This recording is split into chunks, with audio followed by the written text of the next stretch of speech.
यदा यदा हि धर्मस्य ग्लानिर्भवति भारत अभ्युत्थानम् अधर्मस्य तदात्मानं सृजाम्यहम्।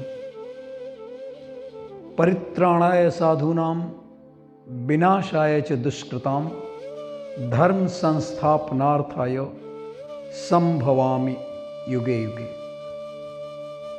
भगवान श्री कृष्ण अर्जुन से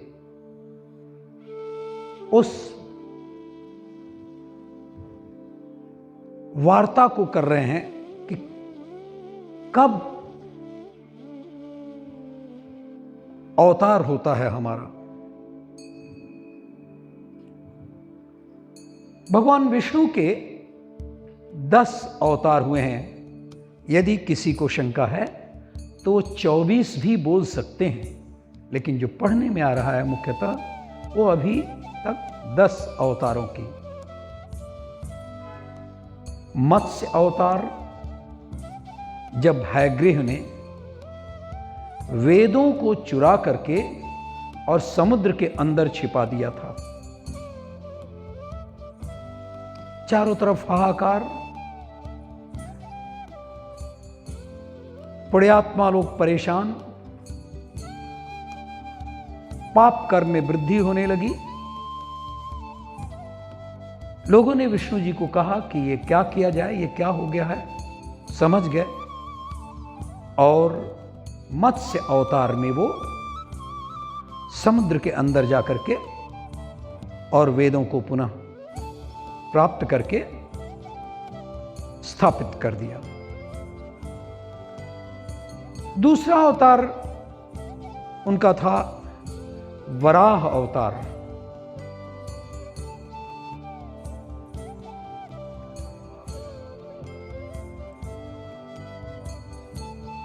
कल मैंने चर्चा किया था कि किस तरह से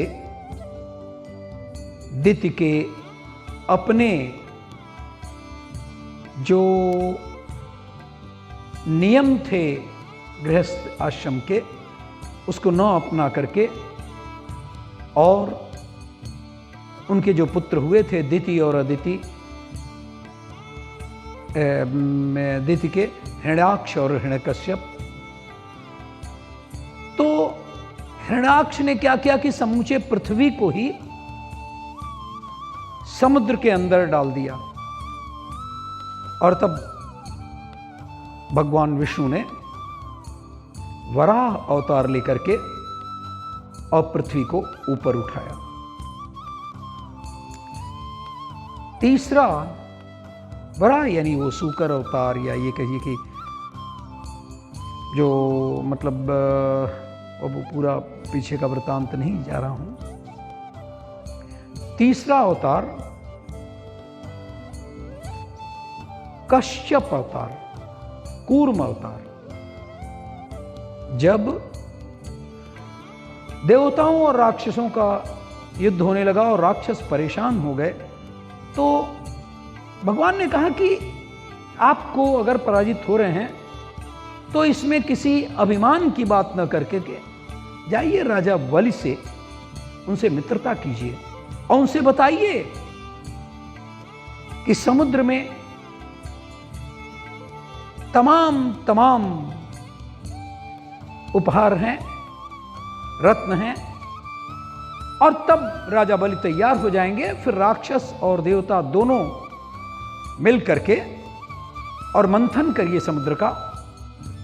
समुद्र का मंथन हुआ, आप जानते हैं। वासुकी ने अपने पूरे शरीर को लपेट लिया, मंदराचल पर्वत की मथनी बनाया।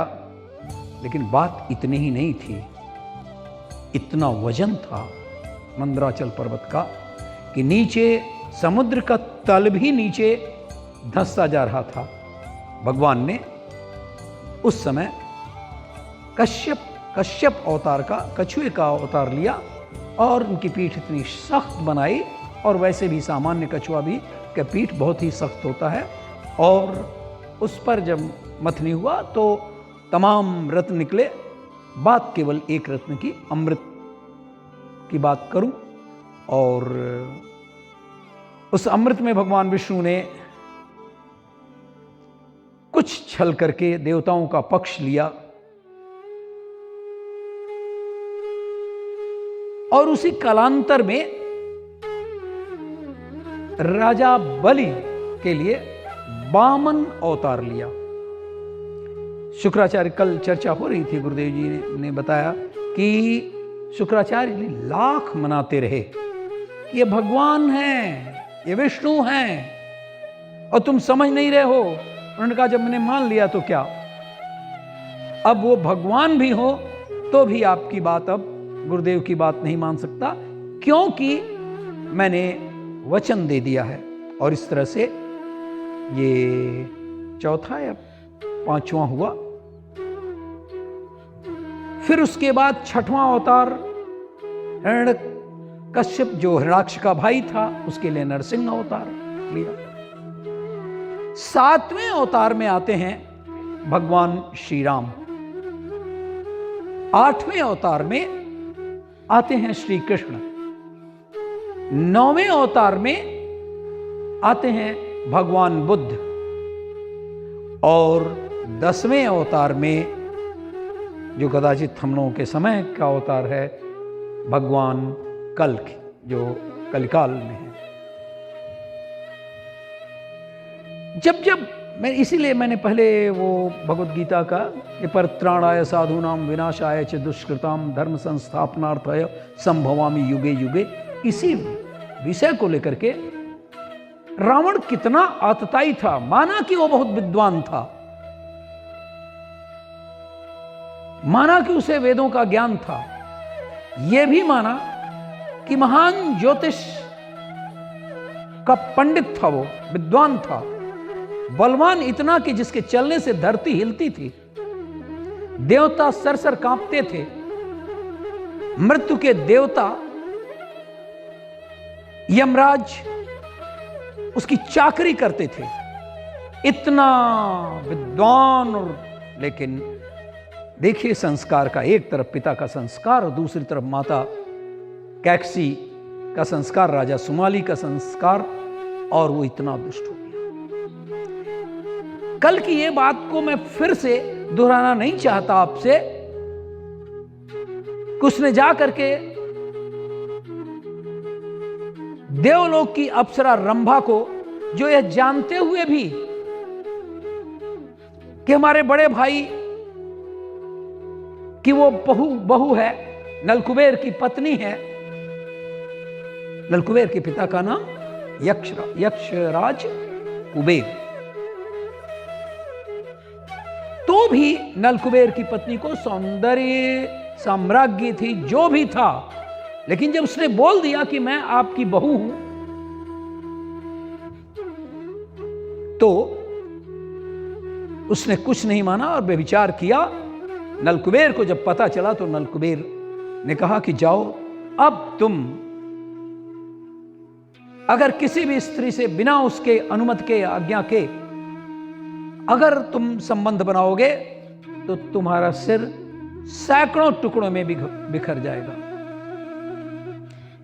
यह चर्चा में मेरे आ चुका है कि वो इतना घमंडी था, उसके बल का इतना अपने आप अभिमान था कि सहस्त्रार्जुन से जा भिड़ा, पराजित हुआ। राजा बाली से मिला, जिसको कांख में दबा करके वो दौड़ने लगे।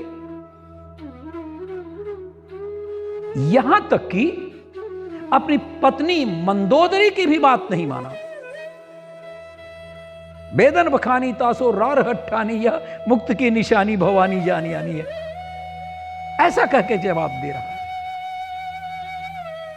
अत्याचारी इतना कि जब वो जा रहा था और समूचे विश्व पर अपना अधिकार पाने जा रहा था, तो देख रहा है ऊपर से ही वायुयान से कि ये कौन है, इतने संख्या में कौन है लोग। उनके सहायकों ने, राक्षस सहायकों ने बोला कि ये 1 लाख से अधिक ऋषि हैं और जो मौन व्रत किए हुए हैं, और आपके विनाश के लिए वो पूजा पाठ कर रहे हैं। सबको मार डालो। 1 लाख से भी अधिक ऋषि को मार डालने की रावण आज्ञा देता है और वे सभी ऋषियों के अस्थियों से एक बहुत बड़ा पहाड़ बन गया। नाम उसका जरूर सुने होंगे, ऋष्यमुख पर्वत। उनके मौन होकर के ये जो प्रार्थना करने के बाद इतनी बड़ी संख्या में जो ऋषि थे, उनके हड्डियों से ये पर्वत बना हुआ था। तो ऋष्यमुख पर्वत क्या संदर्भ भी आप लोग कभी चर्चा हो तो जरूर जानिए। वहां पर मतंग ऋषि रहा करते थे ऋषिमुख पर्वत पर। बाद में उन्होंने छोड़ करके दूसरे जगह चला गया, जिसकी शिष्या बनी सबरी। वो प्रसंग छोड़ दे रहा हूं, मैं अभी आ रहा हूं इसमें। उसी ऋषिमुख पर्वत पर एक बानर बड़ा विशाल रहता था। नाम था उसका रीछराज। रीछ से और बानर से आप कहीं भ्रम में मत पड़िएगा, वो बानर ही थे, नाम था रीछराज। और वहीं पर एक तालाब था पंपापुर, उसी के पास, ऋषिमुख पर्वत के पास।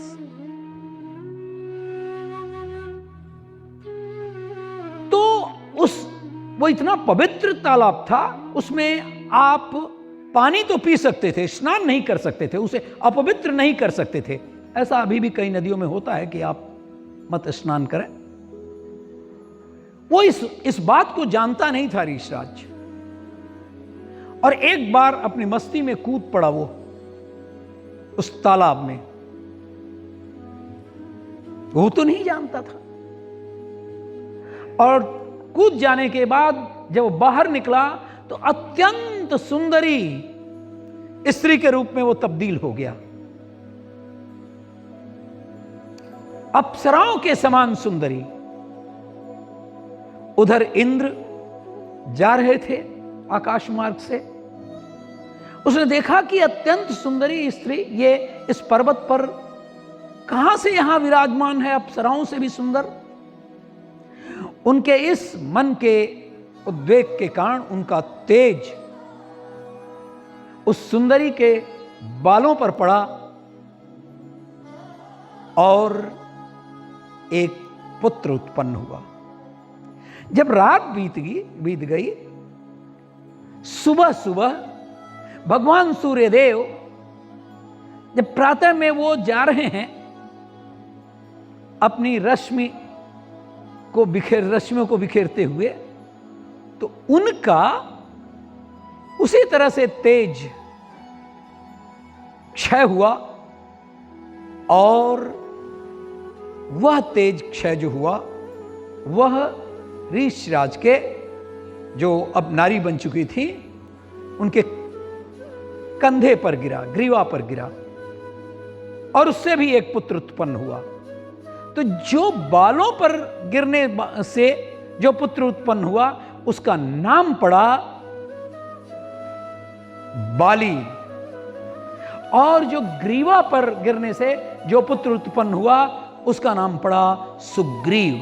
और इस तरह से बाली और सुग्रीव दोनों सगे भाई थे, दो अलग अलग पिता के और एक मां के, जो ऋक्षराज के नारी होने के बाद से हुए। इधर मतंग ऋषि भी, बाली इतना बलवान था कि उससे अक्सर राक्षस और बड़े बड़े पराक्रमी योद्धा लोग 2-2 हाथ करने के लिए तैयार रहते थे। एक ऐसा ही राक्षस योद्धा बाली को ललकारता हुआ कि हिम्मत है तो मुझसे लड़ लो। बाली ऐसा किसी भी स्थिति के लिए देर नहीं करता था। बाली बाहर निकला, उससे बड़ा युद्ध हुआ, उसको मारा उसने। वही कहानी है कि वो गुफा में गया, वो उसकी बात नहीं कर रहा हूं, बस इतना ही। और फिर उसके बाद से उसके शरीर को भांजता हुआ फेंका। फेंका तो उसका जो मुंह से मरने के बाद जो रक्त बूंद गिरा वहां पर, तो मतंग ऋषि वाकिफ थे, अपने दिव्य दृष्टि से देखा कि ये तो बाली है। उसने कहा एक खास दूरी तक तुम अब इस तरह आ नहीं सकते, और आओगे तो तुरंत तुम्हारी मृत्यु हो जाएगी। तो बाली इस बात को जानता था, इसलिए वो डरता हुआ उधर नहीं जानता था, और सुग्रीव भी जानते थे। इसलिए जब बाली और सुग्रीव के बीच में, सुग्रीव की पत्नी को बाली ने हरण कर लिया था या ले लिया था, और उसके बाद से तो सुग्रीव इसीलिए वहां पर शरण लिया था। तो इस तरह से कुछ बातों को मैंने उद्घाटित किया कि सुग्रीव और बाली का जन्म ऋक्षराज के से जो उनकी मां बन गई थी, इंद्र और सूर्य के पुत्र बाली और सुग्रीव, इधर जब 5-10 मिनट हो गए,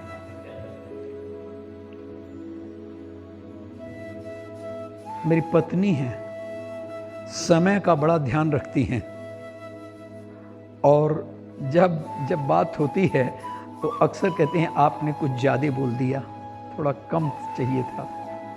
इसलिए आपके सामने, पत्नी के सामने मैं स्वयं गुरुदेव से मांग रहा था समय की इजाज़त है, और उन्होंने बड़े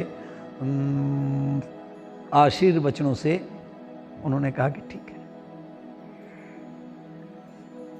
बड़ा तुमुल युद्ध हुआ रावण की सेना से और भगवान राम की सेना से, लेकिन उसके पहले इतना आसान नहीं था। एक संस्कार था हमारे यहां। मैं नहीं बताने जा रहा हूं संपाति और उनके भाई की कथा, मैं नहीं बताने जा रहा हूं कि कैसे वो कैसे हनुमान जी उधर कूद करके गए। ये सारी बातों की जब जानकारी मिलने के बाद ये पता चल गया इस समुद्र का लांघन करना है, और कैसे करेंगे, समुद्र की मर्यादा भी अपनी है। और उसके बाद समुद्र पर उन्होंने अपना कहा कि भाई आप रास्ता दीजिए, और वो नहीं दे रहा था। समुद्र जानता तो था कि ये भगवान श्री राम है, लेकिन जब उन्होंने धनुष संधान किया और तमाम जीव जंतु उसके तड़पने लगे, समुद्र की मर्यादा समाप्त होने को होने लगी, तो आया और प्रार्थना किया कि आप छोड़िए और उसके बाद ये होगा। और ये कहानी कुछ और नहीं बताने की है कि वो जो 2 बानर आपके यहां हैं, इनके स्पर्श करने से वह तैरने लगेगा। बड़ी रोचक कहानी है ये। आखिर ये जो पत्थर तैरने लगे थे, इसमें उनकी कहानी तो अलग थी कि वो बड़े उत्पाती थे, और बाद में जाकर के ऋषियों ने, सब ऋषियों के जो बर्तन बड़ा सब फेंक देते थे समुद्र में वहीं पर पास पर। उन्होंने कहा अब तुम फेंकोगे भी तो भी वो नहीं डूबेगा, और वो बात बड़ा कामयाब रही। जब समुद्र में कुछ पत्थर को इनको फेंकने की बात हुई तो बताया समुद्र ने। भगवान श्री राम सोचे करी, अब आप देखिए भगवान श्री राम जिनके नाम के प्रताप से, जिनका नाम लिखने से पत्थर तैरने लगे थे, उन्होंने कहा ये बात क्या है, जरा मैं भी एक बार देखूं, मैं भी एक बार देखूं और मैं भी पानी में डुबाऊं।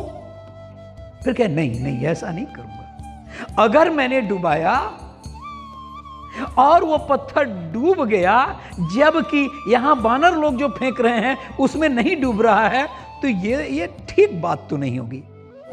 धीरे से वो चलने लगे और जा करके दूर, थोड़ा सा दूर, और वहां का ये प्रयोग हम वही करेंगे, डूबे तो और नहीं डूबे तो कम से कम ये बानर लोग तो हमारे इस स्थिति, इस दुर्वस्था को नहीं जान सकेंगे ना।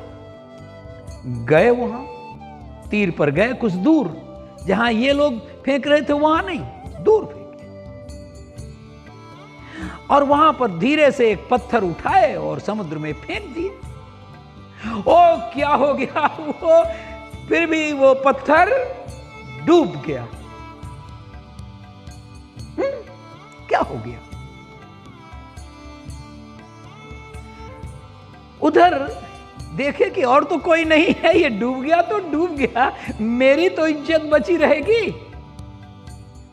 पीछे हनुमान जी थे, अरे तुम कैसे यहां आए? प्रभु जहां आप जाएंगे उससे मैं दूर कैसे रह सकता हूं? देखो हनुमान, वहां मेरा नाम लिख करके बानर फेंक रहे हैं और वो पत्थर नहीं डूब रहा है, और यहां पर मैंने सोचा अकेले में इसका प्रयोग कर लूं, और अकेले में मैंने फेंका, और ये देखो ना तुम्हारे सामने ही वो पत्थर डूब गया। एक क्या रहस्य है? और ये तो मैं बड़ी एक प्रकार से ये प्रतिष्ठा पर धब्बा है। उन्होंने कहा प्रभु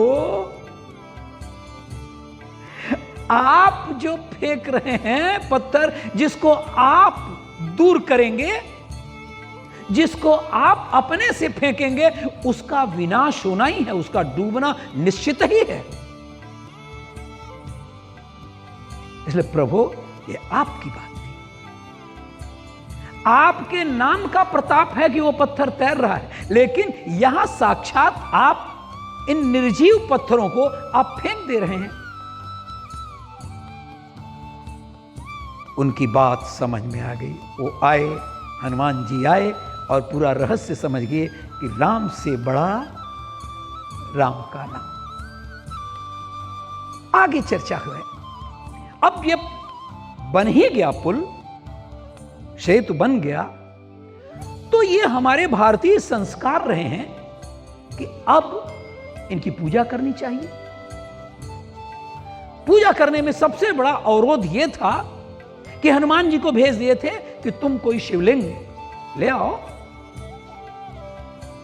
और यहां पर स्थापना होगी, पूजा होगी। और हां, अगर पूजा भी होगी तो कौन इसकी पूजा अर्चना करेगा?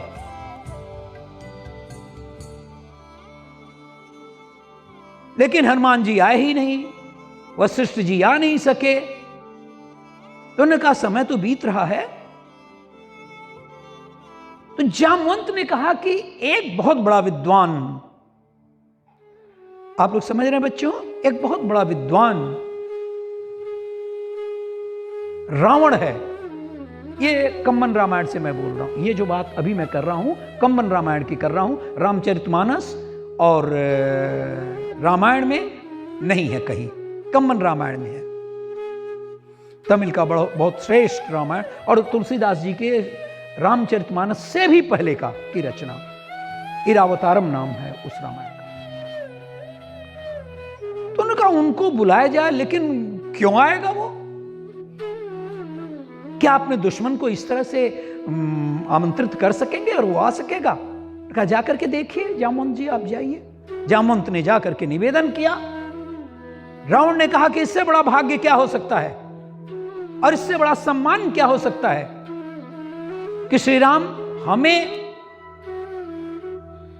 राम सेतु के पूजन के लिए मुझे आमंत्रित कर रहे हैं। उनका अवश्य जाएंगे, जाकर के कहना कि मैं आऊंगा। और वो सीता जी के पास गया, कहा कि चलिए आपके पतिदेव बुला रहे हैं मेरे से पूजन के लिए।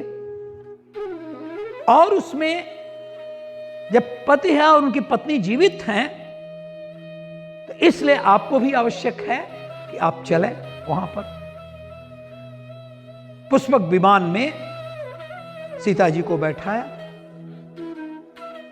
सीता जी बैठी, वो भी बैठे और पहुंच गए उस पार।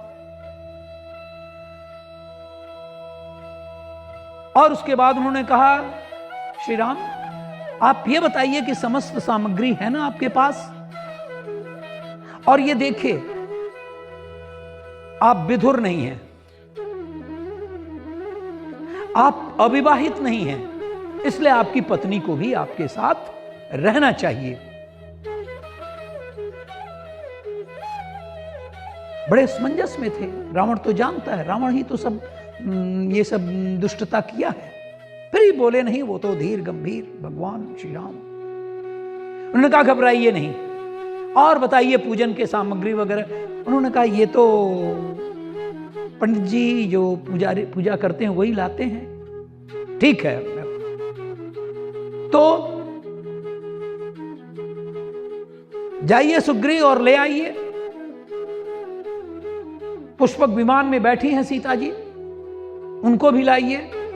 सीता जी आई, पूजा अर्चना हुआ, संपूर्ण विधि से हुआ। आखिरकार रावण से जैसा कौन बुद्धिमान और विद्वान था। पूजन हुआ। श्री राम बड़े संकोच से कह रहे हैं,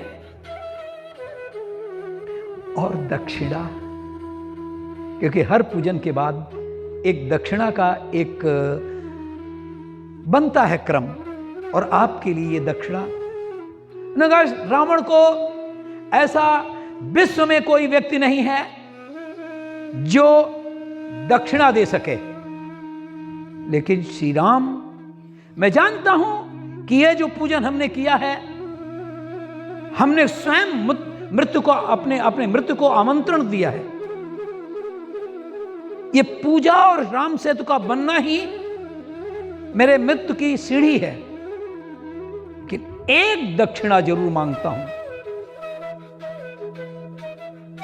जब मैं मर जाऊं, आपके बाणों से ही मरूंगा, जब मैं मर जाऊं, मरणासन्न हो जाऊं, आप मेरे मृत्यु शैया पर आ जाइएगा।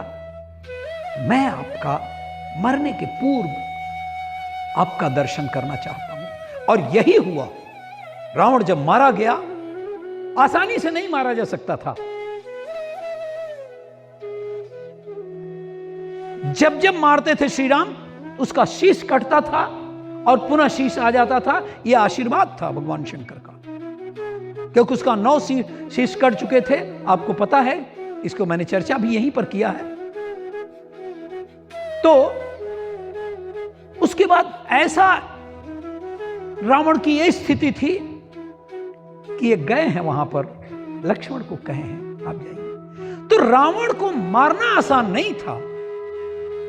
भाई फूटे बुरा होता है जानत सकल जहान, मंदोदर की इज्जत गई, गए रावण के प्राण, सोने की गढ़ लंका टूटी, मुद्दई दुश्मन दावा भाग्य घर ही में फूटी। भाई जैसा मित्र, भाई जैसा सहायक और भाई जैसा दुश्मन भी नहीं हो सकता। विभीषण ने तब जाकर के कहा कि आपके ऐसे मारने से नहीं मरेगा रावण। उसके नाभि में ब्रह्मा जी ने अमृत का एक छोटा सा कुंड डाल दिया है, आप उस पर संधान करिए। श्री राम उस पर संधान करते हैं और रावण मारा जाता है।